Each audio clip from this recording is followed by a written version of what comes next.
go. Woo! Come with us! Let's go!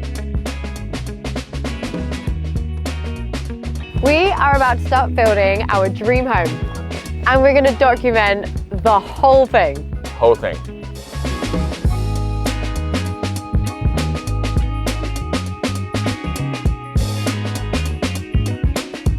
I'm Jordan. And I'm Tom. Come follow along.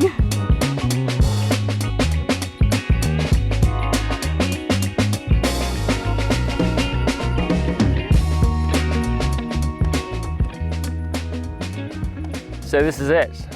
Before any drawings and before any plans, it was just this piece of land, the view, the water, the potential of the plot. I just thought something amazing could be built here.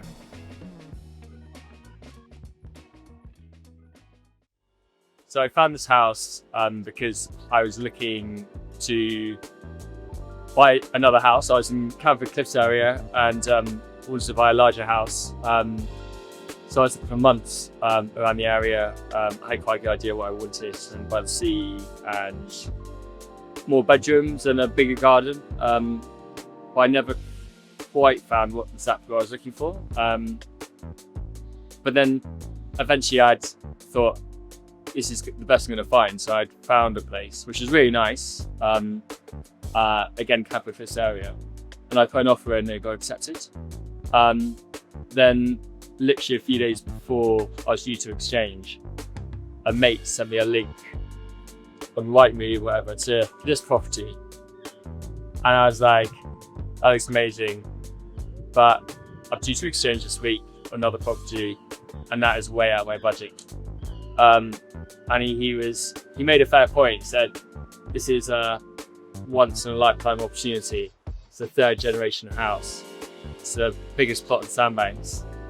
You should go and have a look. And I was like, sod it, I'll go have a look. And I, of course, looked around, fell in love with it, and here we are. So I put an offer in, and then I ended up in a bidding war with a few families who'd been in the press, so there was quite a lot of interest in the property.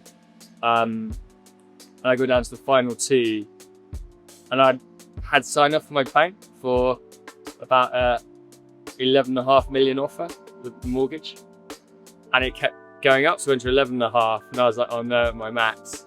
And then the other family put a bid for another 500k to 12 million, so I went to 12.25, it was 12.5, it was 12.75, and I just sod it. I'm all in now, so I'm just gonna keep going. And then it went to 13, I was like, oh my God, and I went to 13.5, and luckily, that's when I got accepted. So I had to phone the bank and say, I've got good news, I've got the house. Bad news is, we went over the budget of it. I was like, we agreed this price, so you need to find me the extra couple of million, which we then managed to do. And here we are. Here we are. I bought the house because of all this. It's the only plot in Sandbanks that really has a view out to sea if you go around the corner, and then into the harbour, across the Pervex. 150-metre perimeter of harbour wall with an always changing kind of landscape. My boys, my kids love water sports, so just being able to windsurf off the front here, nip off the islands. Probably the only property I've ever had where I never wanted to leave. Sometimes get a seal swimming by. So we have a little seal colony on the sandbank there. In fact, I think you can see a seal right there on the sandbank. Is that a seal or is that my imagination? So I walked into the plot, it was fairly unassuming. There was a small bungalow that looked like it served its time. But when I walked out to the back, I was like, wow, this view's absolutely amazing. I instantly fell in love with the expanse of it all, the beauty, the sunset setting behind Brandsea Island. So the land and the plot is incredible. The potential is absolutely huge. The bungalow is beyond renovation and definitely needs knocking down. So before we do so, let me go and give you a house tour. Welcome to our home. Come have a look around.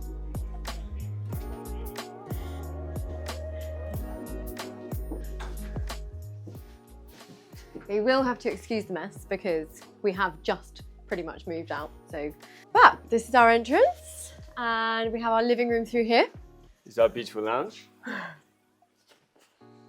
which is a bit of a mess right now.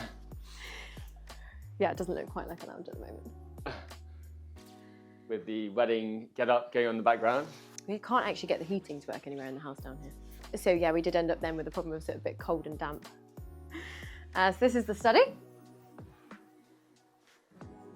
With a good view with out. Batman quotes. And here is the beautiful kitchen with the cork ceiling. And this is the Arga that nearly set the whole house on fire. Which, you were away, weren't you? Someone else came into the house to actually stop it. Burnt out, and someone put the fire out, so it's kind of burnt out the back. But it's just full of soot and moved in. So I've been cooking on this for 2.5 years. Just been cooking on this. And the house is fueled by oil, so actually there's an oil. If you see out here, you can see there's the oil storage out there, where you pour the oil in to feed all the heaters. We had like a major rat infestation. So I was just at the end of my pregnancy and we had a huge infestation in the house. And this was quite difficult because you see all the cupboards, quite old, it's open at the back there. So you were getting rats coming through here. No, you would just see all the new stuff they've destroyed. So there's rat poo everywhere. You'd go around the house and see what they'd wrecked that day. And they got into Tom's supplement drawer. So we decided they were like the healthiest rats, full of all the vitamins. Yeah. This power rat. Then here we have little rooms like this. So all our laundry. You sound like you didn't know that was the laundry room. That's how often he went in there. This was where we had an electrician come around and said he wouldn't touch our house. We had some units put in. How long have you lived here? About 2 years. Have you? Yeah. And then through here is like our wetsuit room. And then other little rooms. But like a cubby hole, towel room through there, and then that door just goes back into the office. Well, yeah, it's kind of like lots of weird little rooms, and sort of through here you've got this was a little room, a little cupboard in there. This guy was like, do you know your house is full of...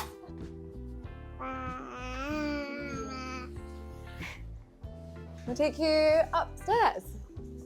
Dude's room, which obviously, as we can see, has been moved out of now. So I think just the worst thing for the winter up here with him is just we can't get the heating to work. So that was starting to get a little cold for this one. Through there is a bit of an attic, just on the other side of the bathroom, and that's where we had big rats. We lost some leather bags to that. Ollie and Felix's room, so our 12 and 14-year-olds, and actually the small cupboards in these, as you can see that one there, at the back, and the one in this bedroom are actually full of asbestos. So we were told not to let the boys use the cupboards. This cupboard in particular was apparently not the one to go into. Nice safe banister here for a baby. Small bathroom up here. This shower doesn't actually work. The plumbing's not great up here. Main bedroom here. Excuse the mess. We are not living in here. It's just this bed isn't being moved. These are the last bits we'll be taking with us. Through to a little wardrobe bit here. And again, another bathroom. And yeah, that's about it for today.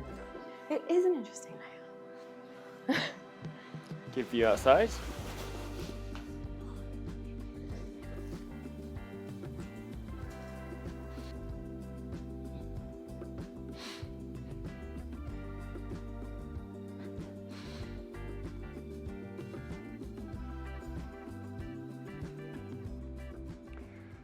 But first, before anything else, we got married here.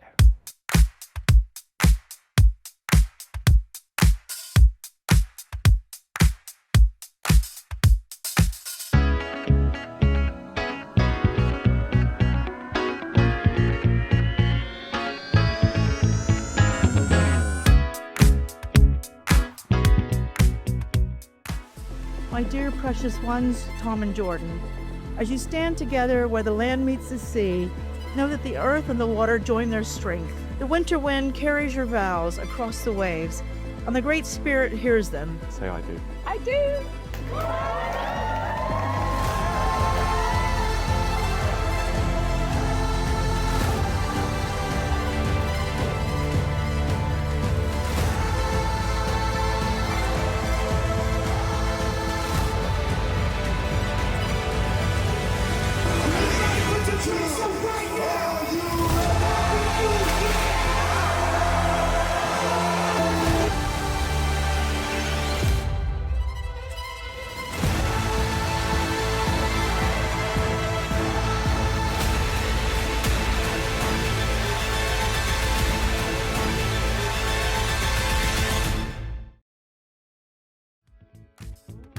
And this is it. This is what we're building. It's an eco home that is centered around the view with a massive design consideration sitting in a conservation area. It's a 2-story house using all natural materials, locally sourced where possible. So perfect stone, wood and timber, and concrete. It's big, it's ambitious, and it's complicated. So we've brought in the best team to make it happen.